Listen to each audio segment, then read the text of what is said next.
नमस्कार दोस्तों, स्वागत है आपका वैश्विक किताब विचार में।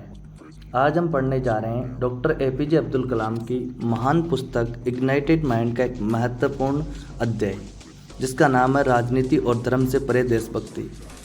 यह अध्याय हमें सिखाते हैं कि असली देशभक्ति न राजनीति में है और न ही धर्म में, बल्कि एकता, त्याग और सेवा की भावना में छिपी है। तो चलिए शुरू करते हैं ये प्रेरणादायक अध्याय और जानते हैं कि देशभक्ति का असली अर्थ क्या है।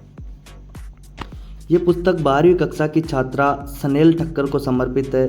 11 अप्रैल 2002 को जब मैं सड़क मार्ग से आणंद पहुंचा तो सांप्रदायिक गड़बड़ी के बाद यहां कर्फ्यू लगा हुआ था। अगले दिन आणंद हाई स्कूल में बच्चों के साथ बातचीत के क्रम में एक सवाल उठा, हमारा दुश्मन कौन है? कई जवाब सामने आए, लेकिन जिस एक उत्तर पर हम सभी सहमत थे वह सनेल ने दिया, गरीबी ही हमारा सबसे बड़ा शत्रु है। यही हमारी समस्याओं का मूल कारण है और अपनी लड़ाई का निशाना भी इसे ही बनाना चाहिए, न कि हमारे अपनों को। तो शुरू करते हैं इसका अध्याय, राजनीति और धर्म से परे देशभक्ति।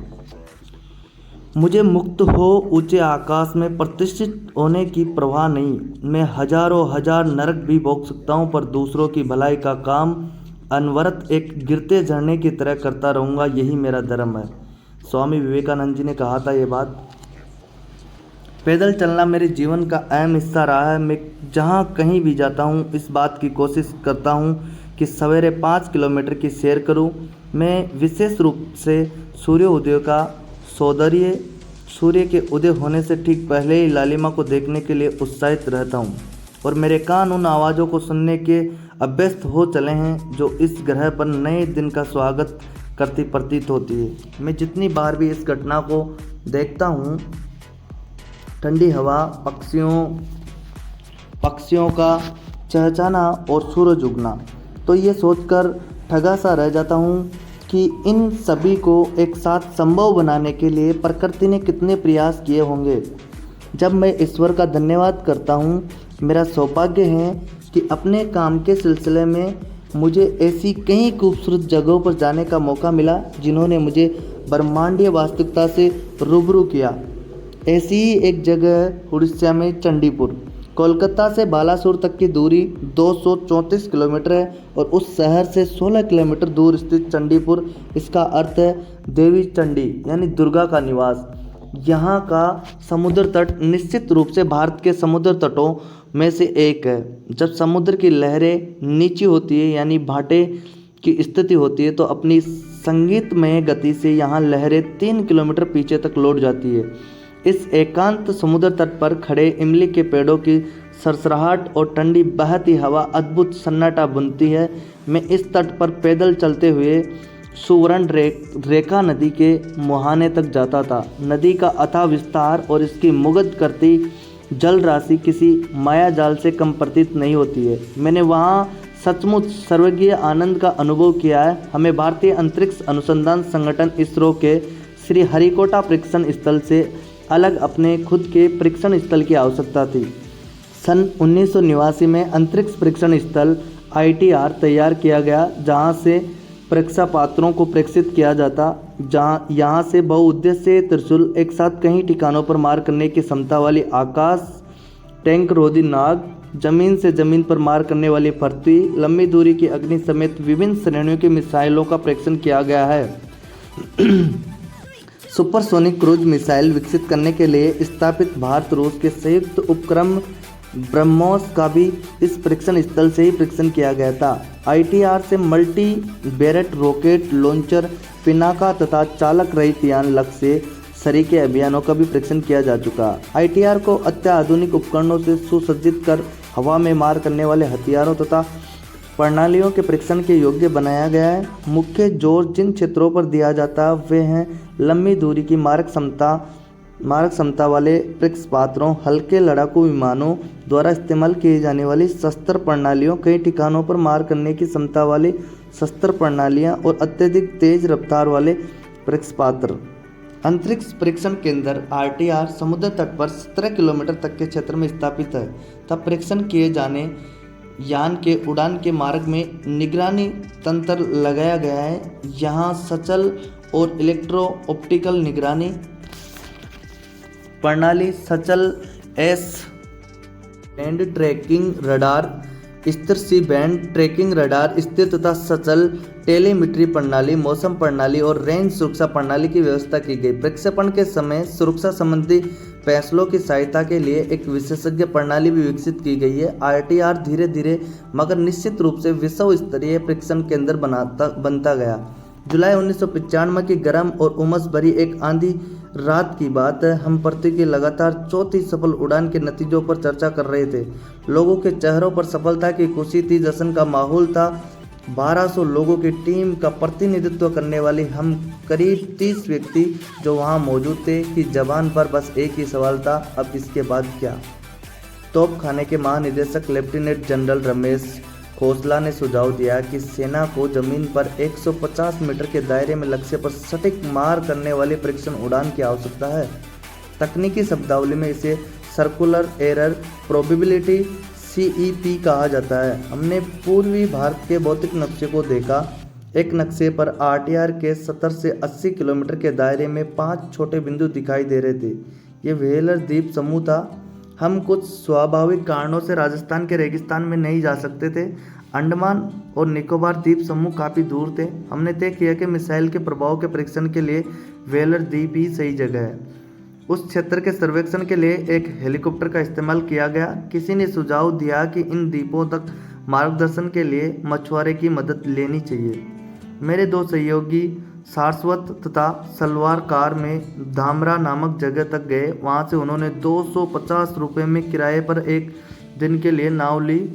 जब वे द्वीप तक पहुँचे तो अंधेरा गिर आया था। सलवान रास्ते में खाने के लिए अपने साथ कुछ फल ले गए थे जो उन दोनों ने रात के भोजन के तौर पर खाए। द्वीप पर रुकने के सिवाय और कोई विकल्प नहीं था। रात का सौंदर्य देखते ही बनता था, लेकिन चूंकि मेरे दोस्त न तो समुद्र से परिचित थे नहीं यूं एकाकी द्वीप पर रहने का उन्हें अनुभव था, इसलिए उन्होंने डरते डरते रात काटी। ये अलग बात है कि उन्होंने इसे कभी स्वीकार नहीं किया और यही कहते रहे कि उन्हें आनंद आया। अगले दिन तड़के ही उन्होंने 3 किलोमीटर लंबे और 800 मीटर चौड़े इस द्वीप के सर्वेक्षण का काम शुरू किया। उन्हें यह देखकर हैरानी हुई कि द्वीप के पूर्वी सिरे पर एक पेड़ पर बांग्लादेशी झंडा फहरा रहा था। शायद उस द्वीप पर पड़ोसी देश के मछुआरे आते जाते रहते रहे होंगे। मेरे दोस्त ने तुरंत ही वह झंडा वहां से उतार दिया।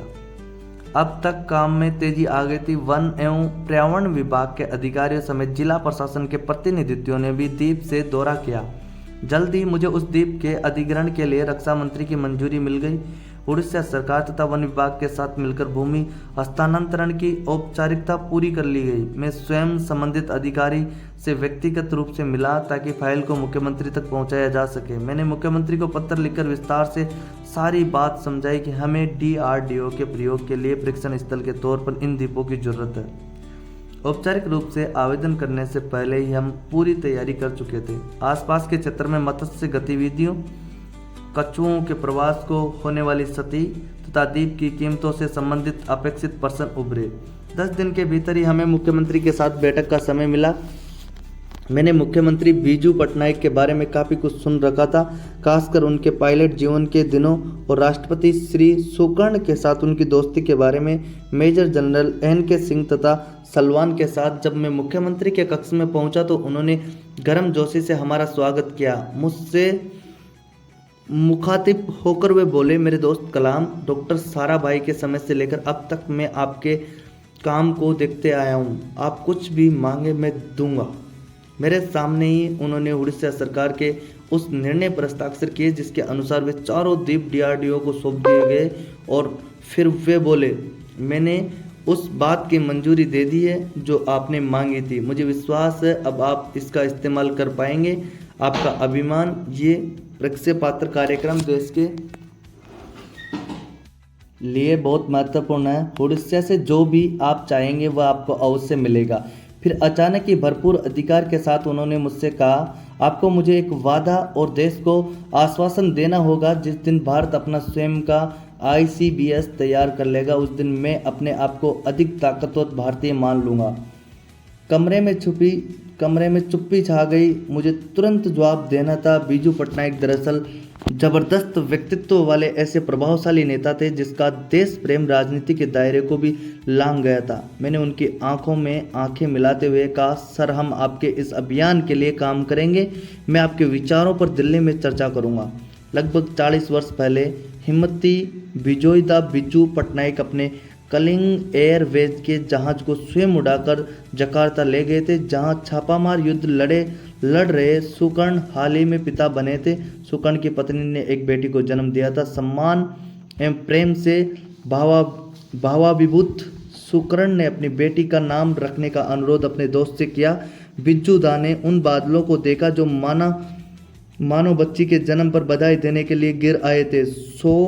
सुकर्ण की बेटी का नाम मेघावती रखा गया और इस तरह दुनिया में सबसे अधिक मुस्लिम आबादी वाले देश के नेता की बेटी का हिंदू नाम पड़ा। महान लोगों के लिए धर्म दोस्ती कायम रखने का एक तरीका है, जबकि छोटे लोग इसे ही झगड़े का हथियार बना डालते हैं। कई साल बाद भारी राजनीति उठापटक के पश्चात सुकर्ण पुत्री मेघावती इंडोनेशिया की उपराष्ट्रपति और फिर राष्ट्रपति बन गई। हमें अफसोस जताना चाहिए उन राजनीतिज्ञों के न रहने का जिनके पास बुलंद आवाज़, दृष्टि और वह पहुंच थी जो हमारी सीमाओं से पार तक जाती थी। हमें एक देश विशेष के प्रति अपने ही देश द्वारा प्रायोजित असामान्य और भ्रामक दृष्टिकोण पर भी लानत भेजनी चाहिए कि उसने उस तीसरी दुनिया समेत जिसके हाल तक हम प्रमुख हुआ करते थे, हमें शेष दुनिया की तरफ भी आंखें फेरने को मजबूर किया। और जरा इस पर भी आंसू बहा ले कि राष्ट्रों की इस खींचतान ने हमें कहाँ लाकर पटका है। एक अरब की आबादी वाला भारत जिसमें उद्योग फल फूल रहे हैं और वैज्ञानिक प्रतिभाओं का अंबार है, और इन सबसे बढ़कर जो परमाणु शक्ति भी है, उस देश का आज वह रुतबा नहीं है जो होना चाहिए। अंतर्राष्ट्रीय घटनाओं पर हमारे प्रभाव को देखें तो कोई भी अन्य देश अपनी क्षमताओं के लिहाज से इतना नीचे दिखाई नहीं देगा जितने कि हम हैं। पोखरण परमाणु परीक्षणों के बाद पश्चिमी देश भारत और पाकिस्तान के बारे में एक ही शोर में बात करते हैं। क्या ये हमारे राष्ट्र हित में नहीं होगा कि हम दुनिया को दिखला दें कि हम पाकिस्तान से आगे जाकर भी सोच सकते हैं, ये कि हम बेहतर हैं, अधिक प्रौढ़ समझ रखते हैं और हमारा ऐसा धर्मनिरपेक्ष देश है जिसके लोकतंत्र और आज़ादी के प्रति कहीं अधिक प्रतिबद्धता है। मार्च 2002 में मैं अन्ना विश्वविद्यालय में इंजीनियरिंग के अंतिम वर्ष के करीब 200 छात्रों को पढ़ा रहा था और प्रौद्योगिकी तथा उनके विविध आयाम विषय पर मैंने 10 व्याख्यानों की श्रृंखला तैयार की थी। व्याख्यान के अंतिम दिन दोहरे प्रयोग वाली प्रौद्योगिकी पर चर्चा चल रही थी। छात्रों ने सवाल किया, सर मैंने हाल में डॉक्टर अमर्त्य सेन का एक बयान पढ़ा है जिसके अनुसार मई 1998 में भारत द्वारा परमाणु परीक्षण करने का फैसला सही नहीं था। डॉक्टर सेन महान अर्थशास्त्री और नोबेल पुरस्कार विजेता है तथा विकास संबंधी उनके विचारों को काफ़ी तरजीह भी दी जाती है। ऐसे व्यक्ति के बयान को नज़रअंदाज नहीं किया जा सकता। इस बारे में आपका क्या विचार है? मैं आर्थिक विकास के क्षेत्र में उनकी महानता का लोहा मानता हूं और उनके सुझावों मसलन प्राथमिक शिक्षा पर जोर दिया जाए वगैरह का भी स्वागत करता हूं। मैंने कहा, लेकिन साथ ही मुझे ये भी लगता है कि डॉक्टर सेन शायद भारत को पश्चिम के नज़रे से देखते हैं। उनका विचार है कि आर्थिक समृद्धि के लिए भारत के सभी देशों के साथ मैत्रीपूर्ण संबंध होने चाहिए। मैं इससे सहमत हूँ, लेकिन हमें भारत के अतीत के अनुभव को भी ध्यान में रखना होगा।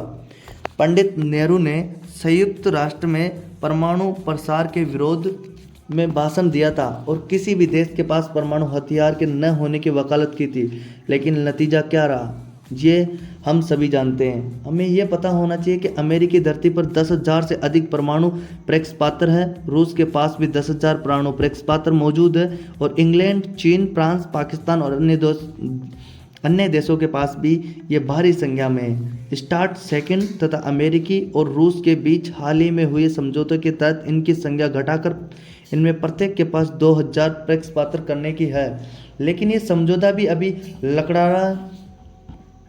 रहा है। कोई भी इनकी संख्या में कमी करने की बात को गंभीरता से नहीं ले रहा है। जो लोग मई 1998 के परीक्षण का विरोध कर रहे हैं, उन्हें अमेरिकी, रूस या अन्य पश्चिमी देशों में परमाणु हथियारों का स्तर शून्य तक घटाने को लेकर आंदोलन करना चाहिए। ये याद रखना आवश्यक है कि हमारे 2 पड़ोसी देश परमाणु हथियारों तथा प्रक्षेपास्त्रों से लैस है। क्या ऐसे में भारत मुख दर्शन बना रह सकता है?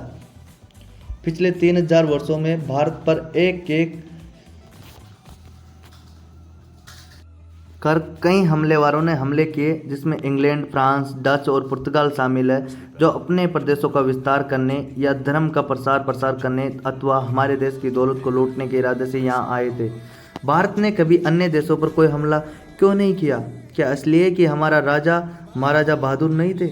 सच ये है कि भारत सहिष्णु रहे हैं और उन्होंने कभी भी इस बात पर विचार नहीं किया कि सदियों तक दूसरों के शासन में रहने के क्या परिणाम हो सकते हैं। लेकिन लंबे संघर्ष के बाद जब हमें आज़ादी मिली और देश एक हुआ तथा उनकी भौतिक सीमाएं भी स्पष्ट हो गई, तो क्या सिर्फ आर्थिक समृद्धि को ही लक्ष्य मानकर रखना चाहिए? देश की ताकत को जताने का एकमात्र तरीका है उसकी रक्षा करने की क्षमता का होना। ताकत ही ताकत का सम्मान कर सकती है, न कि कमजोरी। ताकत का अर्थ है सैन्य बल और आर्थिक संपन्नता। संयुक्त राष्ट्र के फैसलों और नीतियों को वे लोग तय करते हैं जिनके पास परमाणु हथियार पहले से मौजूद है। ऐसा कैसे हुआ कि हमें अब तक भी सुरक्षा परिषद की सदस्यता नहीं दी गई, जबकि अब कई देशों ने सदस्य बनने की सिफारिश करनी शुरू कर दी है? इस संबंध में मैं एक और घटना का जिक्र करना चाहूँगा। मेरे दोस्त एडमिरल एल रामदास, जो नौसेना प्रमुख पद से सेवानिवृत्त हो चुके हैं, मुझसे कहा कि मई 1998 में किए गए परमाणु परीक्षण के विरोध में कुछ लोगों के साथ मिलकर संसद के समक्ष प्रदर्शन करेंगे। मैंने उनसे कहा कि पहले उन्हें इन लोगों के साथ मिलकर व्हाइट हाउस और क्रेमलिन के सामने विरोध करने चाहिए, क्योंकि वहां भारी मात्रा में परमाणु परीक्षण पात्र जमा है। मैं लोगों से देश की महानता को वर्ण करने का आह्वान करता हूं। सभी देश भारतीयों से मेरा आग्रह है कि वे अपनी अधिकतम क्षमता से बढ़ चढ़कर काम करें। वे कौन सी ताकतें हैं जो देश को ऊंचा उठाती है या उनके पतन का कारण बनती है, और वे कौन से कारक हैं जो किसी देश को मजबूत बनाते हैं? किसी भी ताकतवर राष्ट्र में 3 विशेषताएं होती है: अपनी उपलब्धि के प्रति गर्व का भाव, एकता तथा संयुक्त रूप से कार्य करने की योग्यता। अधिकतम स्तर तक उन्नति करने के लिए एक देश को चाहिए कि वह अपने नायकों तथा उनकी शौर्य गाथाओं, साहसिक पराक्रमों और अतीत की विजयों की स्मृति को जीवंत बनाकर रखे। इंग्लैंड वासी ऊंचाइयों को इसलिए छू पाए क्योंकि उनके पास लॉर्ड नेल्सन और ड्यूक ऑफ वेलिंगटन जैसे प्रशंसनीय नाटक थे। जापान अपने राष्ट्रीय गर्व को प्रदर्शित करने वाला देश है। जापानी अपनी एकता, एक संस्कृति तथा अपनी अपमानजनक सैन्य पराजय को आर्थिक जीत में बदलने को लेकर काफ़ी गर्व का अनुभव करते हैं। जो भी देश महान हुए हैं उनके पीछे मिशन की भावना रही है। जापानियों में यह भावना कूट कूट कर भरी है। इसी प्रकार जर्मन भी ये भाव रखते हैं। 3 दशकों की अवधि में ही जर्मनी का 2 बार विनाश हुआ, लेकिन इसके बावजूद उनकी जनता का जज्बा फीका नहीं पड़ा। दूसरे महायुद्ध की विभीषिका को झेलने के बाद वह ऐसा राष्ट्र बनकर उभरा जो आर्थिक दृष्टि से तो ताकतवर था ही, राजनीतिक मोर्चे पर भी उसने अपनी उपस्थिति दर्ज कराई। यदि जर्मनी एक महान देश बन सकता है तो भारत भी क्यों नहीं महान बन सकता। भारत का दुर्भाग्य है कि ऐतिहासिक ताकतों ने उनके सभी समुदायों को एक सम्मान स्मृति नहीं सौंपी, जो उन्हें सदियों पीछे ले जाकर उनकी जड़ों की याद ताज़ा करती है। पिछले 50 वर्षों में भी उस स्मृति को जीवंत बनाने के कोई खास प्रयास नहीं किए गए। सौभाग्यवश मुझे अपने देश के विभिन्न धर्मों को जानने और उनके बारे में पढ़ने का बचपन से ही मौका मिला। हाई स्कूल में और उसके बाद भी मैंने कुल मिलाकर लगभग 17 वर्षों तक धर्म संबंधी शिक्षा पाई। मैंने पाया कि सभी धर्मों का केंद्रीय विषय मनुष्य को आध्यात्मिक रूप से स्वस्थ रखना है। हमें यह समझना होगा कि वास्तव में भारत में धर्मनिरपेक्षता की बुनियादी भी आध्यात्मिकता से ही तैयार हो सकती है। चूँकि हमारी मिशन भावना कमज़ोर पड़ी है, इसलिए हम अपनी संस्कृति और अपने प्रति सच्चे नहीं बने रह पाए हैं। यदि हम खुद को उन विभाजित लोगों की तरह देखेंगे जिनके मन में अपने अतीत के प्रति कोई गर्व का भाव नहीं है और बहुत से पर जिन्हें भरोसा नहीं है, तो सिवाय खींच, निराशा और अंधकार के हमारे हाथ क्या लगेगा। भारत की संस्कृति अति प्राचीन है। ये इस्लाम के यहाँ जड़े जमाने से और इस्लाम धर्म के प्रचार से ही बहुत पहले से मौजूद है। प्राचीन ईसाई समाज ने मसलन केरल के सीरियाई ईसाइयों ने अपनी भारतीयता को दृढ़ता से बरकरार रखा है। क्या वे कम ईसाई हैं सिर्फ इस वजह से कि उन्होंने उन भारतीय महिलाओं के साथ विवाह किया जो मंगलसूत्र पहनती है, या फिर उनके पुरुष केरल की शैली में धोती बांधते हैं। ना तो केरल के मुख्यमंत्री AK एंथनी विधर्मी हैं, क्योंकि वे और उनके लोग केरल की संस्कृति का हिस्सा है, ना ही ईसाई होने भर से वे विदेशी हो गए। इसके विपरीत उनके भारतीयता को एक नया आयाम मिला। AR रहमान जब वंदे मातरम गाते हैं तो उनका स्वर हर भारतीय की आत्मा को झकझोर जाता है, चाहे वह किसी भी धर्म को मानने वाले क्यों ना हो। हमारी एकता की भावना और हमारे लक्ष्यों के प्रति हमारी लगन को सबसे ज़्यादा खतरा उन विचारों से है जो जनता को विभाजित करना चाहते हैं। भारतीय संविधान ने सभी नागरिकों को संपूर्ण बराबरी का हक दिया है। अब चिंता का विषय यह है कि धार्मिक स्वरूप को धार्मिक भावनाओं पर लादने की कोशिश की जा रही है। हम अपनी विरासत के लिए धर्म की जगह सांस्कृतिक संदर्भ क्यों नहीं विकसित कर सकते हैं, जो हम सभी को भारतीय बनाने के लिए कार्य करेगा। समय आ गया है कि हम भेदभाव करना बंद करें। हमें आज राष्ट्र के लिए ऐसी दृष्टि की जरूरत है जो एकता ला सके। जब हम भारत को उनके गौरव के साथ उनके अतीत को आधार मानकर स्वीकार करेंगे, तभी हम शांति और समृद्धि से भरपूर सभी के लिए एक समान भविष्य की उम्मीद रख सकते हैं। जहां सर्जन होगा और संपन्नता होगी। हमारा अतीत हमेशा हमारे साथ है, इसे संभाल कर रखना है, न कि राजनीतिक उठापटक के चलते नष्ट कर देना है। विकसित भारत शहरों का राष्ट्र नहीं होगा, वह समृद्ध गांवों का एक तंत्र होगा जो दूर चिकित्सा, टेलीमेडिसिन, दूर शिक्षा, टेली एजुकेशन और ई-कॉमर्स संपन्न होगा। जैव प्रौद्योगिकी, जैव विज्ञान तथा कृषि विज्ञान और औद्योगिक विकास से ही नए भारत का उदय होगा।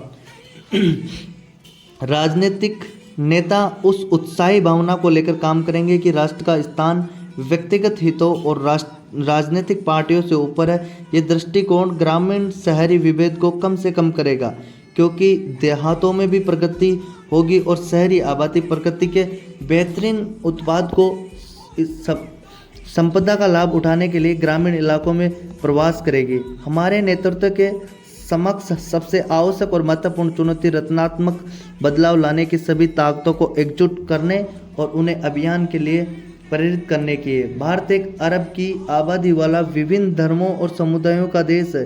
यहाँ भौगोलिक विविधता के साथ साथ व्यापक स्तर पर वैचारिक विविधता भी है।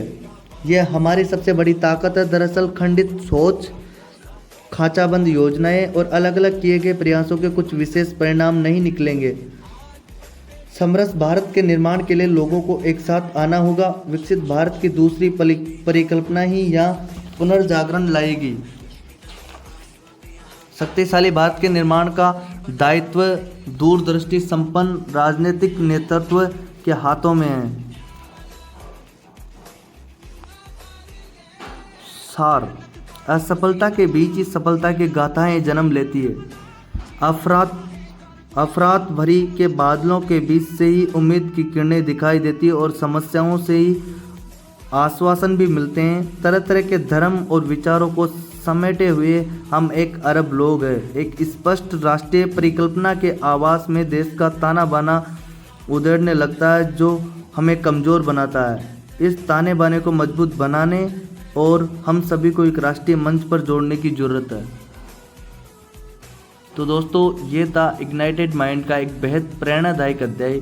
अगर आपको ये वीडियो अच्छा लगा, आप भी डॉक्टर APJ अब्दुल कलाम जी के विचारों को अपनी ज़िंदगी में उतारना चाहते हैं, तो इस वीडियो को लाइक कीजिए, अपने दोस्तों के साथ शेयर कीजिए और चैनल को सब्सक्राइब करना मत भूलिए, क्योंकि यहाँ आपको हर दिन मिलेगा नया ज्ञान, नई प्रेरणा और सफलता की ओर बढ़ने का रास्ता।